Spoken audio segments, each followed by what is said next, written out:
Tá bem, tá bem. Vamos dar mais uns 5 minutos para nós começarmos já. Ok.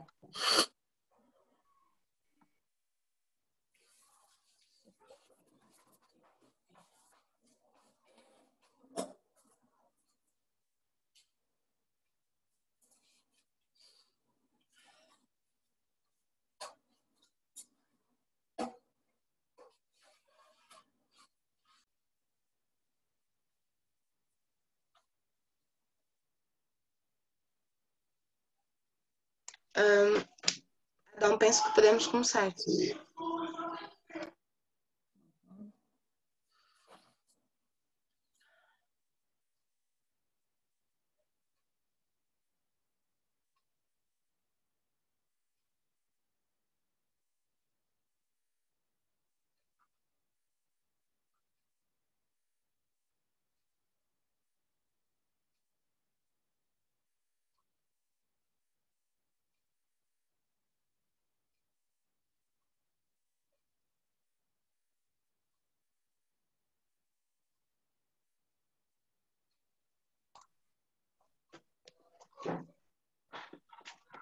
Bom dia a todos os participantes. Sejam todos bem-vindos a mais uma sessão do GP Fitness.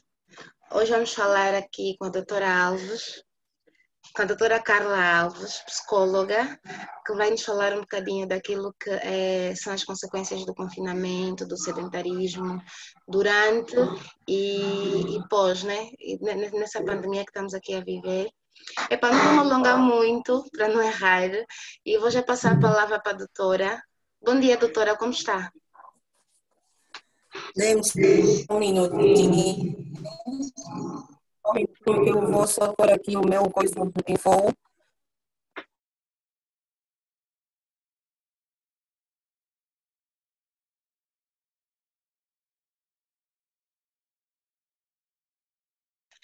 De ressaltar, caros participantes, Confinamento. Mas antes de falarmos das consequências, convém fazermos uma breve descrição do que é o sedentarismo. Portanto, o sedentarismo é a ausência ou a diminuição de movimentos corporais da parte do indivíduo. Ou seja, há uma redução ou ausência de atividade física, atividades esportivas ou exercícios físicos.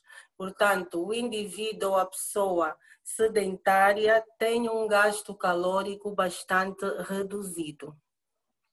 E durante este confinamento, nós passamos mais tempo em casa, não é? Porque temos bastantes restrições, não é? Impostas pelo governo, mesmo até como regras de biossegurança. Alguns chefes de família trabalham fora, mas saem mais cedo, não é? Estão mais tempo em casa porque saem mais cedo. Outros trabalham em regime de home office, não é? Estão a trabalhar em casa. As mães com filhos menores de 12 anos também não estão a trabalhar fora de casa, estão em casa. As crianças, os adolescentes também, muitos perderam o ano letivo, não estão a estudar, estão em casa. Outros estão a estudar via online. Pessoas com doenças crónicas, com determinadas doenças crónicas também não podem desenvolver determinadas atividades laborais, então não têm também saído de casa. Então, todos esses fatores ou todos esses comportamentos vão influenciar na socialização do indivíduo e, consequentemente, também num sedentarismo, de certa forma, vicioso, não é? E então, como é que a nossa mente, não é? Como é que a nossa mente está preparada, como é que está estruturada perante o sedentarismo? O que é que nós pensamos quando estamos sedentários? Nós vamos pensar da seguinte forma: eu só vou despender energia com aquilo da qual eu tenho um propósito. Eu só vou me cansar se me apetecer. Eu vou economizar o máximo de energia que eu poder. Portanto, é desta forma que nós pensamos quando nós estamos na nossa zona de conforto, porque nós já estamos habituados a este sedentarismo. Então, não queremos sair desta zona de conforto, da nossa zona de conforto, não é? Então, vai haver ali uma esquiva. Essa esquiva em psicologia significa o afastamento daquilo que já não nos dá prazer, o evitamento daquilo que não nos dá prazer, não é? Não queremos sair da nossa zona de conforto. Então nós vamos pôr barreiras, vamos criar uma série de entraves na nossa própria mente para não sairmos deste comodismo, não sairmos do sedentarismo, não é? Agora, mas é necessário sairmos deste sedentarismo, não é? É necessário nós sairmos desse sedentarismo, porque quando nós estamos sedentários, há uma hormona que nós produzimos, chamado cortisol, que a sua função principal, dentre outras, mas há outras funções, mas a sua principal função é regular o nosso stress. Agora, com estes hábitos que não são saudáveis, com estes hábitos praticamente agora impostos, não é? Estes hábitos sedentários, nós vamos alterar o nosso ciclo circadiano. O que é o nosso ciclo circadiano? É o nosso relógio biológico. É o ciclo de 24 horas, do qual o ser humano foi estruturado para cumpri-lo. O ciclo circadiano é quando nós acordamos de manhã, começamos a desenvolver as nossas atividades diárias, fizemos a nossa higienização, tomamos o pequeno almoço, vamos trabalhar ou vamos à escola, fizemos uma pausa para fazer uma refeição, interagimos com as pessoas, vamos às compras e chega o fim do dia, nós queremos, o organismo mesmo pede descanso, repouso. Por isso, a noite foi feita mesmo para dormirmos. Então, este ciclo circadiano, quando está alterado, e está alterado por quê? Porque as pessoas mudaram de estilo de vida, as pessoas mudaram de hábitos. Atividades que eram esperadas serem feitas de dia, nós estamos a fazer à noite.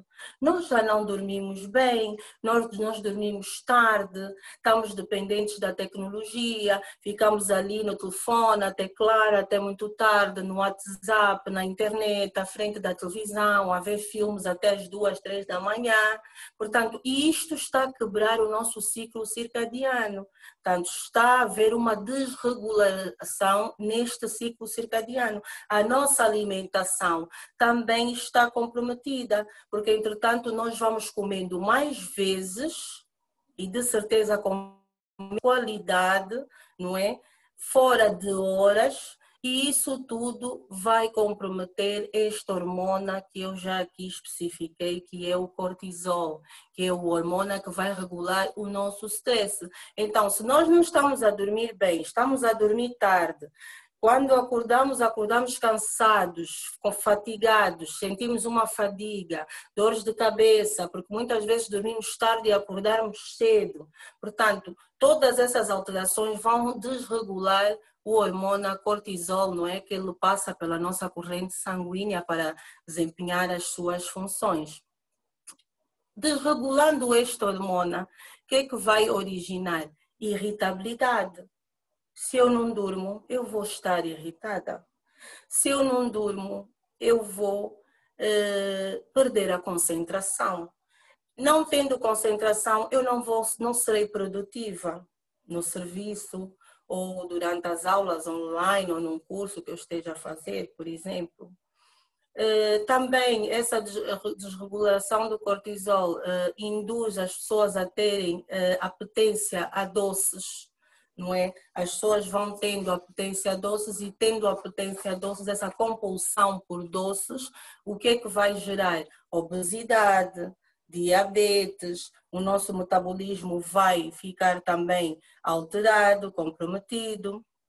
Portanto, estas são algumas das consequências do sedentarismo durante o confinamento. Portanto, estes hábitos que nós estamos a adquirir não são saudáveis e vão, de certa forma, comprometer a nossa saúde física e mental.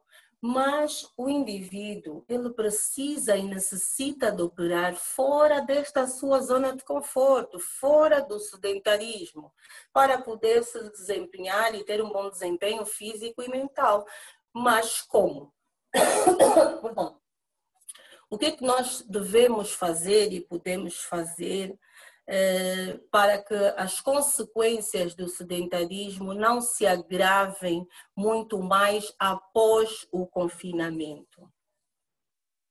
Exercícios físicos, atividade física. Nós podemos enganar o nosso cérebro. Como?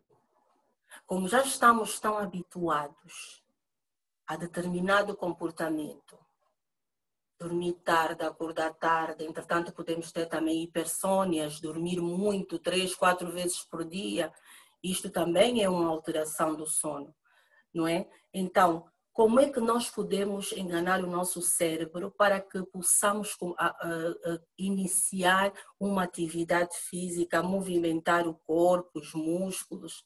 Como? Estruturando a nossa mente desta forma. Eu vou começar um exercício físico que me é prazeroso. Eu vou dar início a um exercício até que seja fácil para mim. Por exemplo, uma caminhada. O normal são 3 vezes por dia, 3 vezes por semana, durante 30 minutos. Mas podemos estruturar o nosso cérebro e dizer, eu vou começar só uma vez por semana durante 20 minutos. E se calhar uma caminhada acompanhada com alguém. Podemos convidar o marido, o irmão, o filho, o primo, uma amiga para caminhar conosco. Porque esta conexão social tem se mostrado muito eficaz, não é? Porque é estimulante. Estimula-nos ter alguém ao lado enquanto caminhamos, para conversarmos e até para nos estimular mesmo e ligar para nós, olha Carla, ou doutora Carla, está na hora da nossa caminhada, vamos embora. Então, podemos enganar o nosso cérebro desta forma, começando por um exercício soft, mais levezinho e com menos intensidade. A natação também é um grande aliado para combatermos o sedentarismo. Há muitas pessoas, eu noto, que têm piscinas em casa, mas não usam. Agora também estamos no tempo do frio, mas mais uma semanita ou 2 também o tempo do frio termina. Nadar também ajuda muito. Saltar a corda, fazer musculação. Eu vejo na Marginal, tenho visto muitas pessoas a praticarem musculação, a andar de bicicleta, também são exercícios bastante eficazes para que nós possamos então sair do sedentarismo. Portanto, esses novos hábitos naturalmente vão contribuir para aumentar a nossa longevidade. Quem não quer viver mais tempo, não é? Há muitos benefícios dos exercícios físicos, não é? Quando pratico exercício físico, eu vou diminuir a minha tensão arterial. Se eu for hipertensa, eu vou conseguir regular a minha tensão arterial com os exercícios físicos. Eu vou regular... Sim, alguém quer dizer alguma coisa? Desculpa. Pareceu-me ouvir alguém. Eu vou conseguir regular a minha tensão arterial, vou conseguir regular as minhas diabetes. Os exercícios físicos também combatem a osteoporose, o enfraquecimento dos ossos, aumentam o nosso sistema imunológico. Portanto, há uma série de exercícios físicos que podem realmente contribuir para que a gente tenha uma vida saudável. Também a falta de exercício físico pode despoletar uma depressão e uma ansiedade. Portanto, estas duas patologias são patologias que depois podem desencadear ainda outras patologias muito mais graves, não é? Então temos que ter muito cuidado com a ansiedade e com a depressão, não é? Porque a depressão tem muitos sintomas ou originam muitos sintomas que muitas vezes tornam-nos incapacitantes.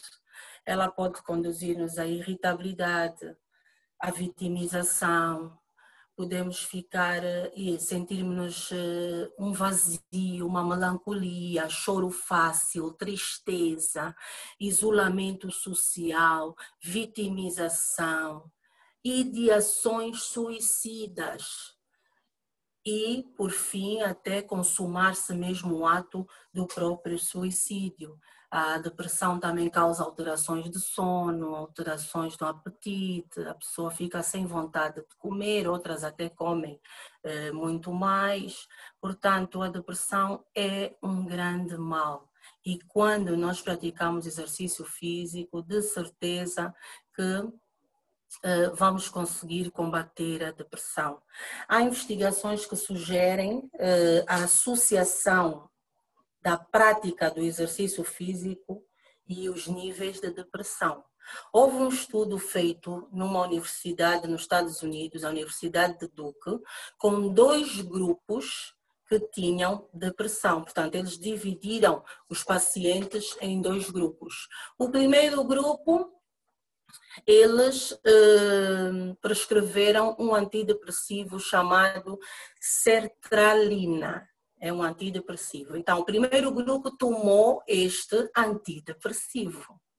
O segundo grupo, só lhes foi indicado fazerem caminhadas 3 vezes por semana durante 30 minutos. E este estudo foi feito durante 4 meses. Portanto, o grupo que estava a tomar o antidepressivo, continua a tomar o antidepressivo durante 4 meses, o outro grupo a fazer as caminhadas 3 vezes por semana, durante 30 minutos. Após os 4 meses, qual foi a conclusão que os cientistas chegaram? Que o primeiro grupo que tomou o antidepressivo melhorou na mesma proporção que aqueles que fizeram os exercícios físicos. Portanto, isto só mostra a eficácia dos exercícios físicos. E após esses 4 meses, as investigações e os estudos continuaram. Estas pessoas, os 2 grupos continuaram, um a fazer a medicação e o outro a fazer as caminhadas. E o que é que também os cientistas chegaram à conclusão? Que aquele grupo que fazia os exercícios físicos com regularidade, as 3 vezes por dia, por semana, tiveram menos recaídas em relação àqueles que estavam a tomar o antidepressivo. Portanto, fazer caminhadas, fazer exercício físico é sem dúvida muito eficaz. Os exercícios físicos em termos de prevenção primária são mesmo eficazes. Portanto, a prevenção primária é a gente adotar determinadas posturas, determinados comportamentos para não chegarmos até a fase da doença. Portanto, os exercícios físicos fazem parte da prevenção primária. O exercício físico também ajuda em estratégias de coping. Perdão. Estratégias de coping, o que é? Portanto, são mecanismos comportamentais ou cognitivos, não é? Que nós, os seres humanos, vamos usar para podermos gerir as adversidades da vida cotidiana, o stress, aqueles problemas inesperados, o luto, os problemas conjugais. Então, nós vamos usar estratégias de coping. Então, o exercício físico também ajuda-nos nessas estratégias de coping. Por quê? Porque quando eu estou estressada, se eu disser, olha, eu vou exercitar, alguma coisa estressou-me, o filho, o marido, no serviço, alguma coisa pôs-me assim agitada, estressada. Então eu vou dizer, não, eu vou usar como estratégia de coping para poder contornar esta situação toda, eu vou exercitar. Vou malhar um bocadinho, vou correr, vou andar rápido, vou nadar, vou pular a corda, vou andar um bocado de bicicleta. E o que é que vai acontecer com isso? Eu vou ocupar e vou focar a minha mente no exercício físico e vou me esquecer e desligar um bocadinho destes problemas que me estão a importunar no momento. Para além de eu estar a afastar momentaneamente estes problemas enquanto faço exercício físico, eu também vou libertar alguns neurotransmissores enquanto eu estou a exercitar. Dois deles muito importantes é a endorfina e a serotonina. São neurotransmissores que, quando nós praticamos exercício físico, nós libertamos e sentimos-nos bem. Porque estes neurotransmissores são responsáveis, a serotonina principalmente e a endorfina, são responsáveis pelo humor, pela alegria, pela felicidade, pelo bem-estar. Portanto, eles reduzem o stress, ativam a nossa memória, a nossa atenção. Eles até são conhecidos como os neurotransmissores da felicidade. Então, praticar exercício físico ajuda, de facto, a nós termos uma vida saudável do ponto de vista mental, físico, sentirmos bem conosco mesmos, sentirmos um alívio, sentirmos a mente leve, não é? E sentirmos felizes. Portanto, a autoestima, a autoconfiança também com o exercício físico vão aumentar de certa forma. Doutora, Sim. eu tenho uma dúvida. É um mito ou é verdade que a água com açúcar também ajuda a desestressar, ou seja, ajuda a aliviar os nervos e essa coisa toda? Sim, muita gente antes de dormir, principalmente antes de dormir e quando estão com dificuldades de dormir, não é mito nenhum, ajuda sim a baixar um bocadinho os níveis de stress e a pessoa dorme com mais facilidade. Portanto, sim senhora, a verdade que a água com açúcar ajuda sim. Doutora Carla, não sei se me ouve. Olha, ouviram? Disse aqui que o sedentarismo, não é? Produz a cortisona que regula o nosso stress. Como estamos a verificar, nós com o confinamento estamos com este problema do sedentarismo. Eu tenho verificado nos outros países, por exemplo, em Portugal, que viveram um período muito longo de confinamento, e depois, agora, cerca de um mês, que o país começou com o desconfinamento, o país está a viver um problema de muitos crimes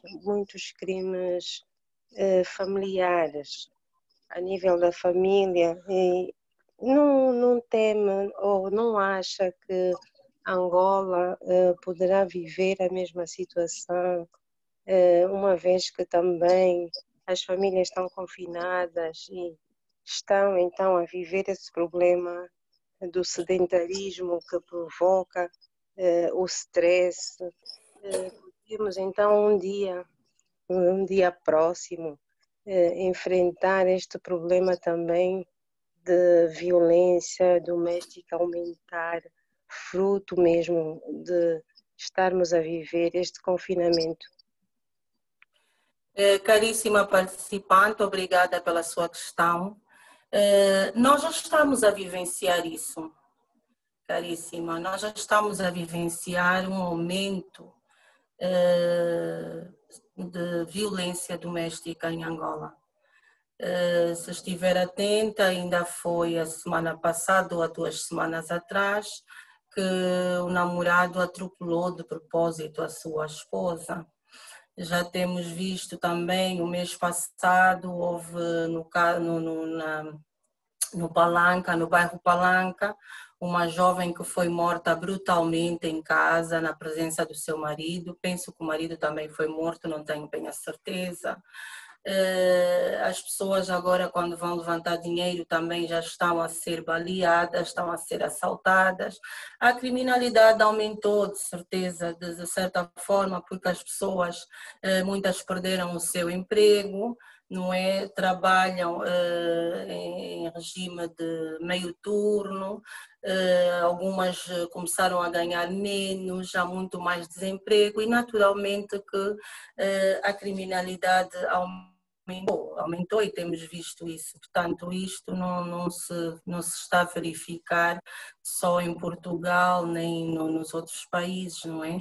Temos apreciado todos os dias que o Não, mas crime eu tem... referia, desculpa interromper, eu referia mesmo a nível familiar só e fruto do stress por causa do confinamento, só mesmo a este nível, uma vez que vocês no vosso ramo poderão ter mesmo muito trabalho para que as pessoas vão sair deste confinamento com este problema do stress. Exatamente, portanto, a violência doméstica está a aumentar, sim senhora. Por quê? Porque as pessoas estão mais tempo juntas e as pessoas não se conheciam bem. Está-se a verificar isso. Muitos casais não se conheciam bem. Outros, os problemas já advêm do passado e estão-se a agravar agora com o confinamento, porque as pessoas saem mais cedo do serviço, outras não estão a trabalhar em casa e então estão mais tempo juntas. E é natural que aí os conflitos se intensifiquem, a violência doméstica, tanto física como moral, como psicológica, como patrimonial, e estamos também a notar que o nível de divórcios também está a aumentar, não na mesma proporção em relação aos outros países, fazendo um estudo comparativo, mas de facto o número de divórcios está a aumentar devido a este confinamento, devido às pessoas estarem sempre próximas uma das outras. Portanto, todo mundo discute e todo mundo quer ter razão, não é? E então as pessoas, não há compreensão entre os membros da família.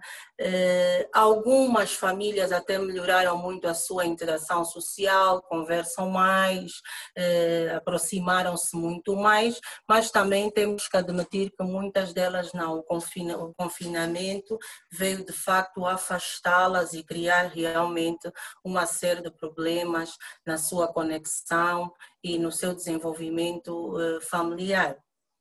Agora, o que é preciso fazer é as pessoas criarem estratégias para também quebrar um bocadinho esta rotina. Os casais terem, por exemplo, um dia para se amarem, um dia só para eles. Portanto, fazerem, por exemplo, um jantar romântico, se tiverem um quintal, ou mesmo dentro do quarto, ou verem um bom filme, fazerem um plano para pelo menos uma vez por semana terem o tempo para eles, não é? E também respeitarmos o espaço do outro é muito importante, porque o que está a acontecer agora são muitas brigas, muitos desentendimentos, porque a mulher, por exemplo, não permite que o marido esteja no telemóvel a ouvir também um bocadinho nos fones uma música, a ler um livro. Nós temos que respeitar o espaço do outro. Se a mulher está a ler um livro, é o espaço dela. Vamos deixar ela ler, a gente vai procurar outra coisa para fazer. Portanto, são mecanismos, são aspectos que nós próprios temos que fazer uma psicoeducação, não é? Com a ajuda dos psicólogos e não só, nós próprios seres humanos fazermos uma introspeção do que é que eu posso fazer para melhorar o meu relacionamento dentro de casa. E quando falamos em violência doméstica, não estamos a falar só entre homem e mulher, entre o marido e a esposa, mesmo entre os filhos, isso está a acontecer, porque há muitos filhos adolescentes que estão nessa fase de transição de transição, estão na fase da conquista do seu eu, da sua identidade, então começam a ter muitas crises de identidade, muitos conflitos de opiniões com os seus pais e também aí pode-se gerar uma violência doméstica, não é? Relativamente a esta falta de comunicação e entendimento dentro do lar. Não sei se fui explícita, cara participante. Sim, sim, foi. Muito obrigada. Ok. Doutora, então... Sim, desculpa interromper, só era só para tirar uma dúvida. E naquele caso que os casais não se conheciam e por estarem muito tempo debaixo do mesmo teto, né? Mais 24 horas por dia, começam a conhecer-se e depois acabam em divórcio. Foi uma boa solução ou não? Porque visto que não se conheciam, então, se calhar, para não irem mais além, depois acabar em mortes, ou como temos visto na sociedade, se calhar o divórcio tem sido uma boa solução, ou não? Bem, nós como psicólogos só aconselhamos o divórcio quando a situação está completamente insustentável. Quando já há agressões físicas, psicológicas, patrimoniais, já se parte os objetos do parceiro ou da parceira, já se vasculha a carteira da parceira, já se parte o telemóvel do parceiro, já se fura os pneus, isso é violência patrimonial. Quando já há insultos, quem tu és? Tu não és nada, tu não és mulher, tu não és boa mãe. Quem tu és? A fulana é muito melhor mãe do que tu, é muito mais mulher do que tu. Isso é violência psicológica. Violência física, quando já há um murro, um tapa, e é como a jovem disse muito bem, pois chega-se a consumar realmente, muitas vezes, o homicídio e até o suicídio.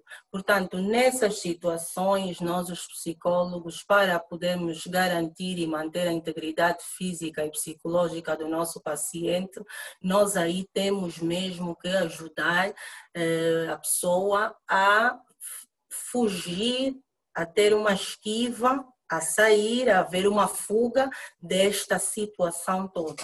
Mas enquanto houver amor, enquanto forem só alguns desentendimentos próprios do confinamento, desentendimentos porque não se conheciam melhor, nós podemos ajudar o paciente a traçar algumas estratégias para que eles se conheçam melhor, para que sejam mais tolerantes e assim solidifiquem a sua relação. Portanto, é muito vago e muito precoce a gente dizer logo que tem realmente que haver um divórcio ou uma separação, principalmente às vezes quando temos filhos, não é? Nós temos que olhar um bocadinho para esta vertente dos filhos, não é? Até que ponto estes filhos poderão viver bem sem o pai, sem a mãe juntos, não é? E isto não querendo dizer que por causa dos filhos os pais ou a mulher ou o marido têm que aguentar maus tratos, não é? Para poderem ter os filhos ao lado, não. Desde que ainda haja motivos suficientes para se poder lutar por este casamento, o ideal será que isto aconteça, né? Dona Albertina, cada participante, pode falar, por favor? Ok, bom dia, doutora Carla. Bom Está me dia. ouvindo, doutora Carla? Olá, Muito tudo bem? Obrigada, Ok. tudo.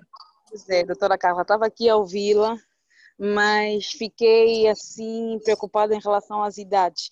Como é que a gente faz esse exercício? Um menino de 16 anos que está ansioso, depressivo e com medo da felicidade. Os pais levaram-lhe ao consultório e eu gostaria de ouvir a doutora Carla. O que é que faria para ajudar esse menino que está ansioso, depressivo e com medo da felicidade? Foi assim que ele disse. Eu não percebi bem o início. Um menino que tem o quê? Ele vai procurar o psicólogo? Quais são os sintomas, dona Albertina? Desculpa. Não. Ele foi ao consultório com os pais, está ansioso, depressivo e com medo da felicidade. Como podemos ajudá-lo? Ok, como psicólogos, nós primeiro temos que avaliar uma série de fatores com este indivíduo, com este adolescente. Primeiro sabermos em que meio esta criança ou esse adolescente vive. Qual é o seu histórico familiar?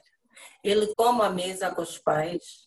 Ele teve a atenção dos pais quando era mais novo? Os pais iam à escola dele saber do aproveitamento dele? Os pais dão-lhe atenção? Porque ele está numa fase de transição, não é? A adolescência é uma fase de luto entre a infância e a pré-adolescência e a adolescência. Portanto, é uma fase que caracteriza o jovem, uma fase de crise. Ele começa com muitos pensamentos distorcidos, ele começa com muitas dúvidas. E então é preciso que os pais também consigam respeitar a opinião deste adolescente. Os pais têm que saber ouvir e não serem também famílias permissivas, porque nós temos vários tipos de famílias. Temos aquelas famílias permissivas que aceitam tudo, ele faz tudo, diz o que quer, o comportamento é inapropriado e os pais não ralham, não fazem nada. Tem que ser pais que consigam impor regras dentro de casa, mas ao mesmo tempo que eles impõem as regras, eles também poderão punir os filhos e também recompensá-los quando eles se portam bem, não é? E então, dessa forma, punir e recompensar, ao mesmo tempo que se está a implementar as regras em casa, também os pais têm que explicar o porquê que esta regra está a ser implementada. Portanto, não serem pais muito autoritários. Já disse que é assim, acabou e ponto final. Portanto, não deve ser assim que se deve lidar com um adolescente, porque ele está nessa fase de transformação do seu eu, da sua personalidade. E então, quando nós recebemos este adolescente no nosso escritório, com todas essas dúvidas, todas essas frustrações, todos esses pensamentos distorcidos, essa confusão mental toda, nós não podemos simplesmente dizer, olha, a terapia que vamos usar com este jovem vai ser esta e vai resultar, ele vai melhorar. Não, nós temos primeiro que saber ouvir.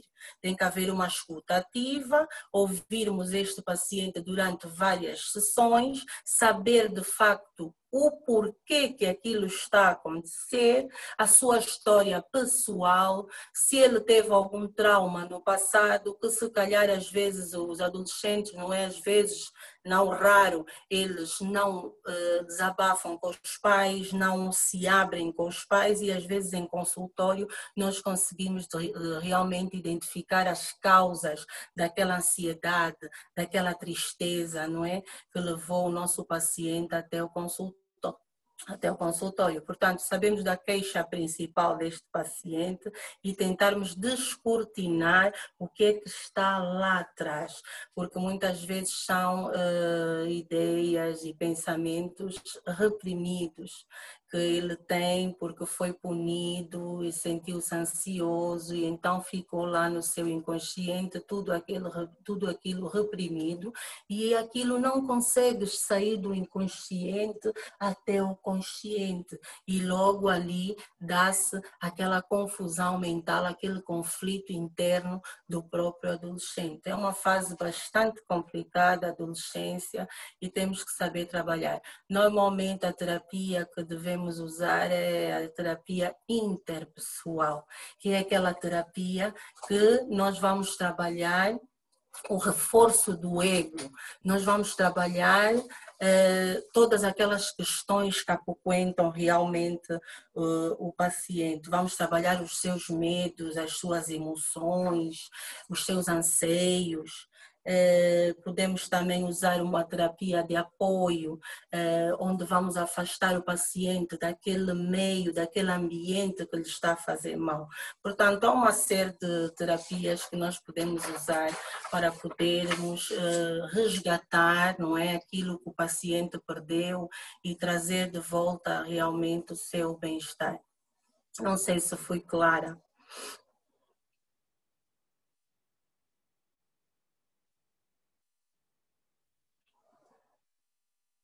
Será que me estão a ouvir? Sim, estamos a ouvir, doutora. Doutora, estamos a ouvir. Vamos sim, doutora Carla. Sim, podemos continuar? Sim, podemos, doutora. Pois, então, como eu estava a dizer, nós temos que ter uma boa crença de saúde para podermos ultrapassar estas consequências negativas do sedentarismo. Perdão. E quando nós temos uma boa crença de saúde, nós vamos pensar na suscetibilidade. Ou seja, qual é a probabilidade de eu ter um AVC, por exemplo, se eu não praticar o exercício físico? Quando falamos em AVC, podemos falar numa outra doença coronária, no infarto do miocárdio, podemos falar da hipertensão, das diabetes, não é? Mas vamos nos focar no AVC. Então, a suscetibilidade. Qual é a probabilidade que eu tenho de ter um AVC se eu não praticar exercício físico? Portanto, é uma pergunta que nós nos devemos fazer. A seguir, a gravidade, não é? Até que ponto esta doença, esta AVC, esta doença coronária vai afetar a minha vida? Até que ponto é grave? Até que ponto me vai tornar um ser incapacitante? Não é? E depois pensarmos também nos custos, não é? Vai-me custar mais fazer exercício físico e ter uma vida saudável, ou vai-me custar mais assumir e aceitar as consequências de um AVC? Outra questão que devemos nos fazer por último é quais os benefícios que eu vou ter se eu praticar exercício físico. Mais saúde mental, mais saúde física e também até vai me poupar dinheiro, porque vou poupar dinheiro em hospitais, em exames, em medicamentos. Portanto, são questões que nós temos que fazer para podermos ter uma boa crença de saúde, não é? Agora, como é que eu vou mudar? Como é que eu vou consolidar esta minha crença de saúde? Eu preciso de ter uma intenção de mudar. Mas muitas vezes, antes de termos essa intenção de mudar, nós temos uma pré-intenção. A pré-intenção é quando a gente diz, por exemplo, eu sou feliz sem exercícios físicos. Eu estou tão bem assim, sem exercícios físicos. Até para que eu vou pagar para me cansar? Isto é uma pré-intenção, mas nós temos que partir para a intenção. Dizermos assim, poxa, sinto-me deprimido, triste, melancólico, sem forças no corpo, só me apetece estar toda hora na cama. Será que não é a altura de eu começar a praticar um desporto, a fazer exercício físico? Depois da intenção, nós vamos passar para a preparação. Aí nós já temos a intenção de começar, mas vamos ter que preparar. Vamos ter que estruturar que tipo de exercício vamos fazer. Bem, eu vou começar uma vez por semana uma caminhada. Ou eu vou começar uma vez por semana a andar de bicicleta. Aí nós estamos a preparar, a estruturar o nosso modelo de exercício físico. Depois da preparação, nós vamos passar para a ação. Quando passamos para a ação, aí a gente diz, uau, comecei a treinar. Já comecei. Depois da fase de ação vem a fase de manutenção, quando a gente já está a treinar por algum tempo e aí vamos dizer, puxa, e vamos fazer uma retrospectiva. Eu já estou há 1 ano a treinar e sinto-me outra pessoa. Sinto-me bem, sinto-me capaz, sinto-me mais produtiva. Portanto, aí a gente já começa a ver os benefícios da atividade física. Portanto, se com todos esses conselhos, portanto, outra coisa até que nem me referenciei aqui, temos também uma alimentação balanceada, rica em verduras, em frutas e pobre em gordura e sal, Se nós adotarmos esses novos estilos de vida, praticarmos exercício físico, termos uma alimentação balanceada, dormirmos bem, o nosso nível de cortisol vai melhorar, o cortisol vai conseguir regular convenientemente o nosso stress, porque aí a demanda do organismo não será tão grande, não será tão pesada a pontos desta hormona não conseguir regular o nosso stress. Ele vai conseguir cumprir bem com as suas funções e aí nós seremos saudáveis. Então, se ainda assim você não conseguir vencer este sedentarismo, então procure ajuda psicológica, procure um profissional de saúde mental que lhe vai ajudar de certeza a caminhar e a resolver os seus problemas de forma construtiva. Mas para que isso aconteça é preciso que haja motivação. As pessoas têm que fazer um esforço de sair da sua zona de conforto, ainda que não consigam partir imediatamente para o exercício físico, mas saindo da sua zona de conforto para procurar ajuda psicológica. Portanto, foi mais ou menos o que eu preparei para hoje, para falarmos do sedentarismo. Já estamos aqui a terminar o nosso tempo, pelo que eu estou a ver, já fizemos 1 hora, mas estou aberta a algumas questões, se houver alguém com alguma dúvida. Sim, doutora, bom dia. Bom dia. Eu gostava de saber como lidar com pensamentos excessivos.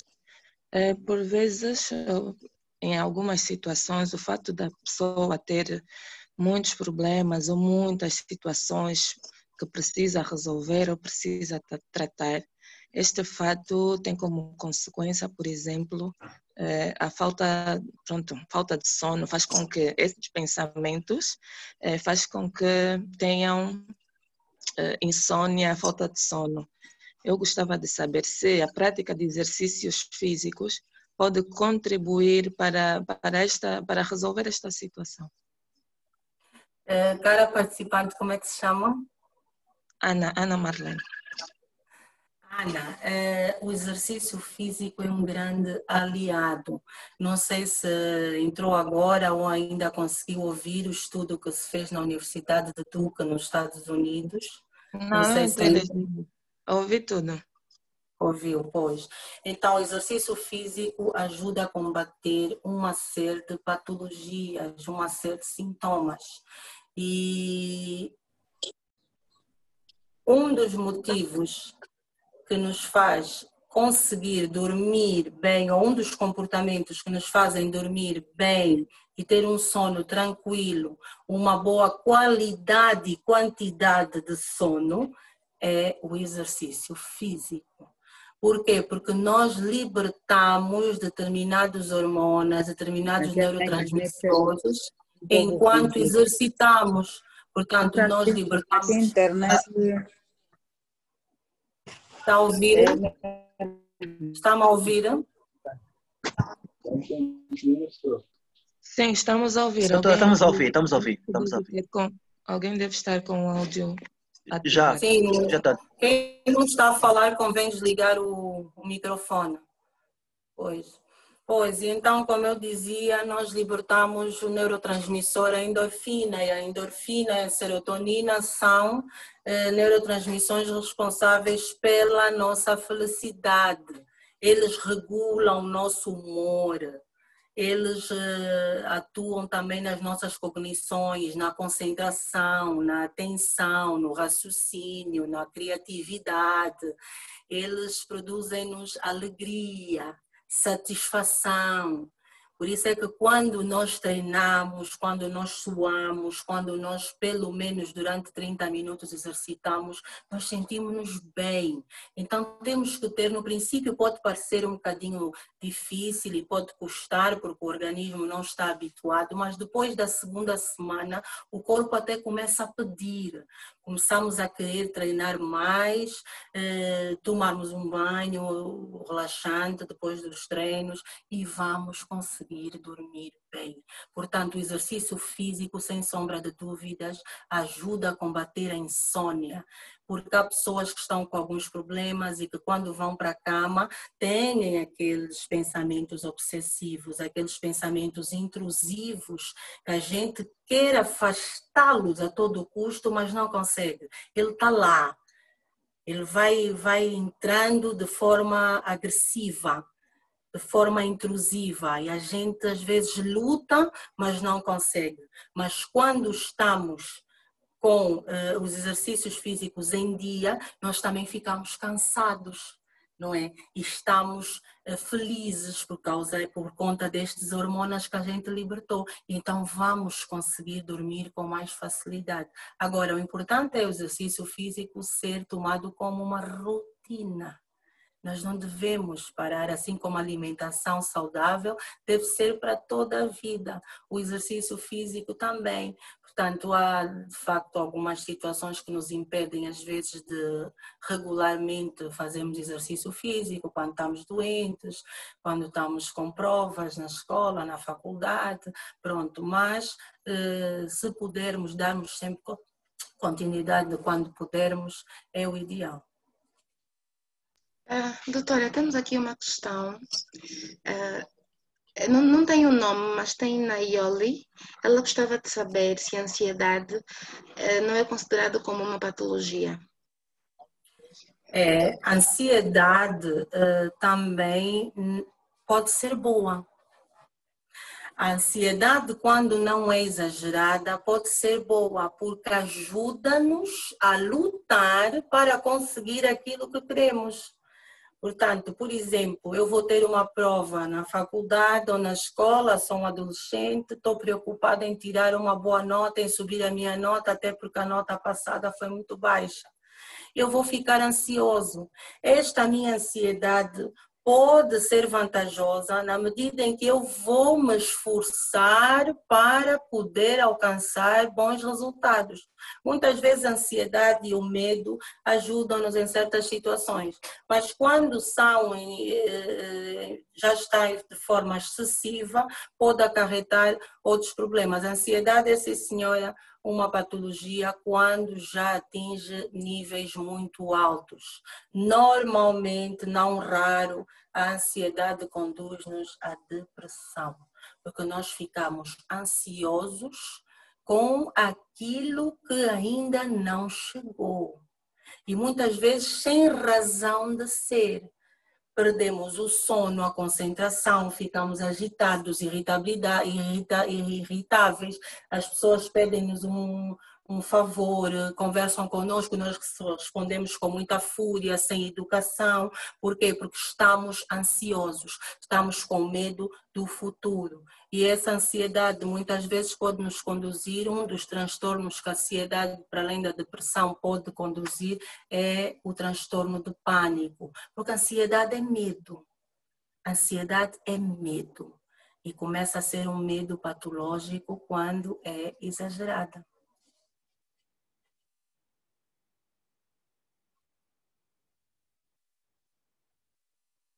Temos mais alguma questão?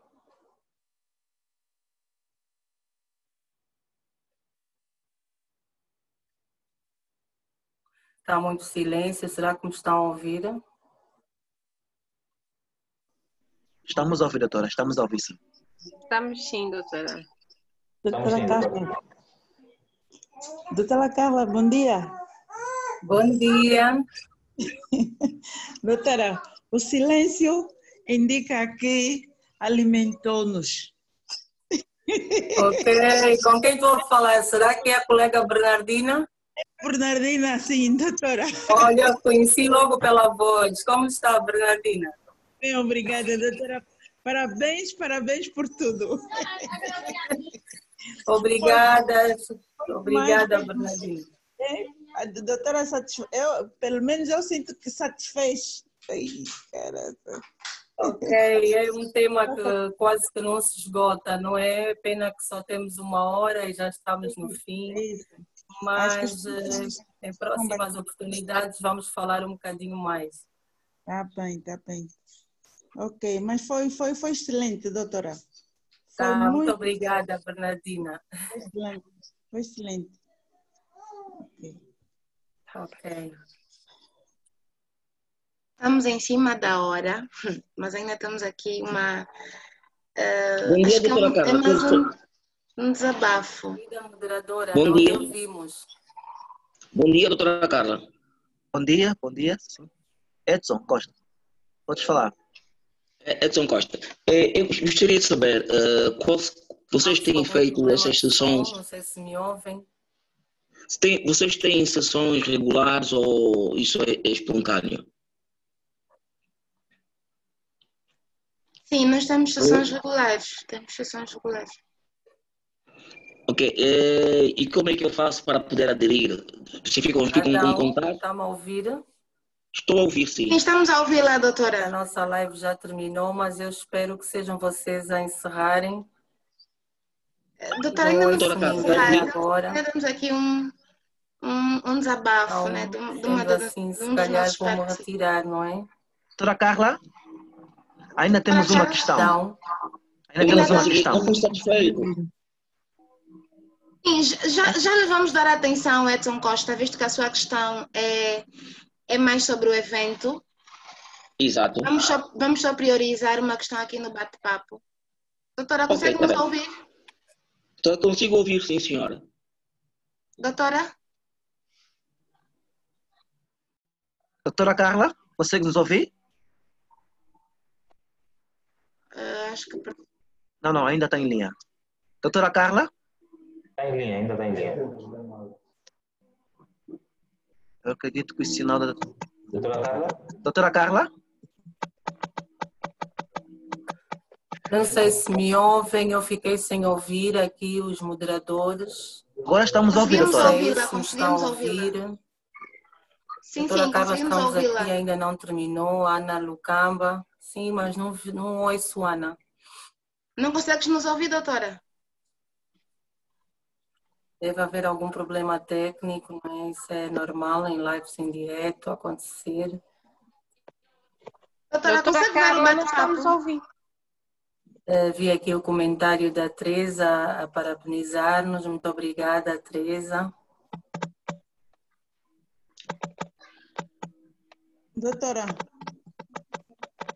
Doutora, está a ouvir a Bernardina? Doutora A Carla? doutora não consegue nos ouvir. Está a entender que a doutora não consegue nos ouvir. Mas Doutora nós, Carla? mas nós... Vou tentar tirar aqui o meu som para ver se vos ouço. Doutora Carla? Doutora Carla? Está a fazer agora o teste para ver se consegue nos ouvir. Ok.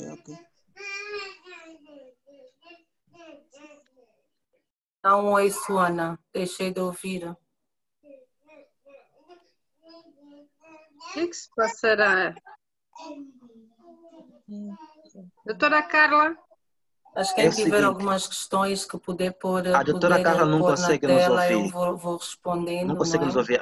As últimas breves questões devem ser Se me tiverem a ouvir, vocês pelo estão a chat. ouvir? Estamos, sim.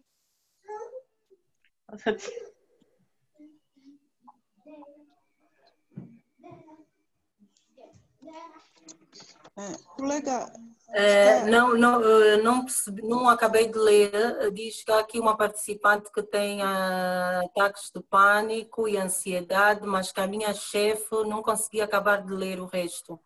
Pode voltar a escrever? Eu gostaria de saber se me estão a ouvir. Alguém pode me responder não pode seguir-nos via bate-papo? Sim, pode ser.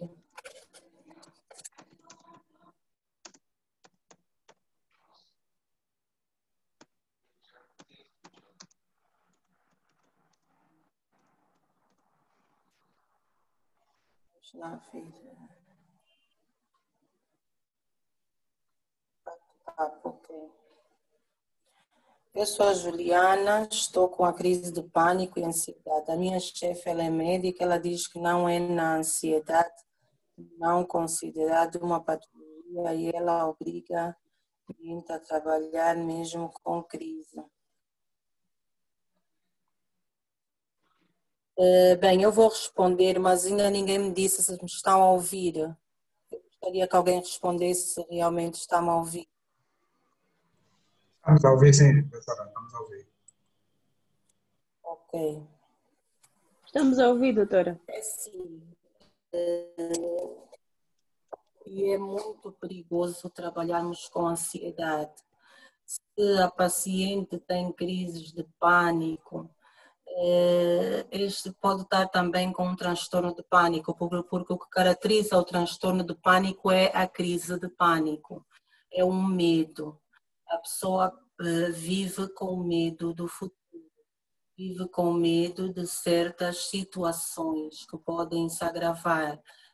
Normalmente as pessoas com muita ansiedade podem desenvolver algumas fobias, fobia social, alguma fobia generalizada, e até se trabalha, se tiver a fobia social, é aquela fobia em que a pessoa tem dificuldade em falar publicamente, até a comer ela sente vergonha que os outros olhem para ela e que os outros possam fazer algum comentário da forma em como ela come, como ela bebe, como ela faz o seu discurso, como ela fala. Portanto, ela pode estar com esta fobia social. A ansiedade pode despolutar esta fobia social, pode despolutar também agorafobia. Agorafobia é medo da gente não conseguir escapar de determinada situação. São pessoas que têm medo de estar em espaços com muita gente e elas sentem medo de não conseguirem fugir se acontecer alguma coisa no meio daquela multidão. Pessoas também que têm medo de andar de elevador, ficam com medo se o elevador parar, como é que eu vou? Elas têm estes pensamentos, não é? Essas crenças limitantes de que o elevador vai parar, como é que eu vou sair daqui? Portanto, chama-se agorafobia. Então, isto tudo são consequências da ansiedade. Quando o indivíduo tem ansiedade, eu não vou dizer que não possa trabalhar, mas temos que ver até que ponto esta ansiedade já está a afetar a sua vida afetiva, a sua vida pessoal, acadêmica, profissional. Portanto, temos que fazer um estudo desta ansiedade, não é? Em que níveis está essa ansiedade? Portanto, a sua chefe está a agir mal, dizendo que você deve, a ansiedade não é doença nenhuma e que deve continuar a trabalhar assim, deve procurar um profissional de saúde. Normalmente, o primeiro profissional que se procura de saúde é um psicólogo nessas situações, porque nem toda medicação, nem todo tratamento, aliás, é medicamentoso, não é? Então, convém ser procurado primeiro o psicólogo para que ele avalie se há necessidade de conduzir o paciente a um neurologista, a um psiquiatra, por exemplo, para que a paciente ou o paciente possa ser medicado, porque muitas vezes com terapias esta ansiedade pode ser controlada, pode ser evitada e até banida. Portanto, respondendo à sua pergunta, a ansiedade, quando está já em níveis muito altos, há necessidade sim das pessoas procurarem um profissional. Isto vai comprometer muito a sua produtividade dentro, como eu já disse aqui, a ansiedade vai conduzir a uma série de transtornos, uma série de fobias, crises de pânico, transtornos de pânico, e isso vai comprometer significativamente a sua vida, em várias esferas, né? Vamos continuar no bate-papo.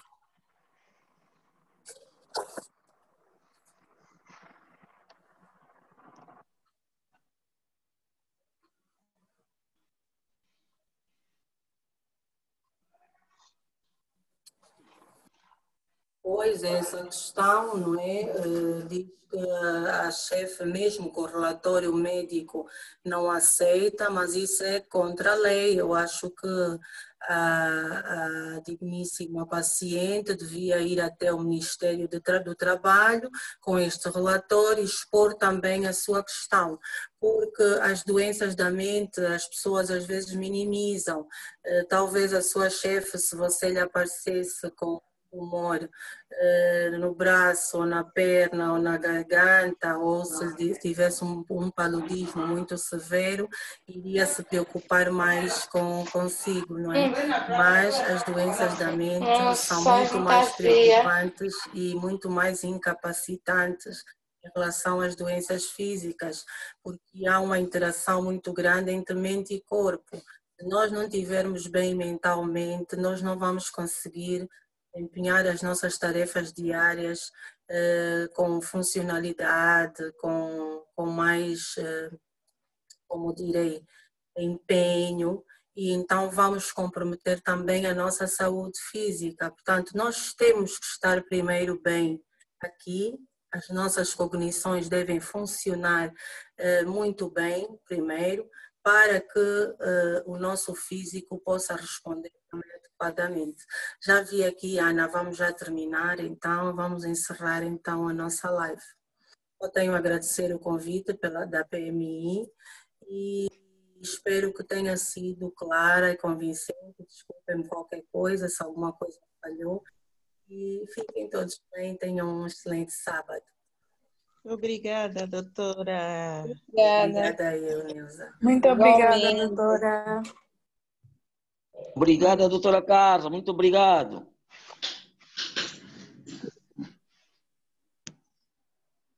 O outro foi embora.